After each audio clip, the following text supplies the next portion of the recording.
live mula sa Balitaan Plus Headquarters. Samahan sa balita at balatan ang inyong lingkod, Arkin Juan David Cabeon. Higit sa sugod, bakbak! Magandang hapon po, simulan na ng mga balitang bumabakbak. Ito ang palatuntunang bakbak sa H-News. Narito na ang mga balita.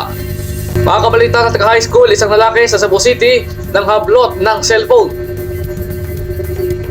Habang nakahinto ang mga traffic light sa lugar, isang lalaki ang sumampa sa isang jeep na nakahinto sa nasabing kalsada at tumakbo ang mga sasakyan. Nang hablot na ang lalaki at kumalipas na ng takbo. Sinubukan pa itong habulin ng kumuha ng video, subalit huli na ang lahat at nakalayo na. Nalagdaman ng natangain ng niya at nahuli kalaunan. At yan po mga babakbak na balita, mga balitang pundasyon ng matalinong mag-aaral. Ito po ang inyong lingkod, Arkin Juan David Cabeon. Higit sa sugod, bakbak!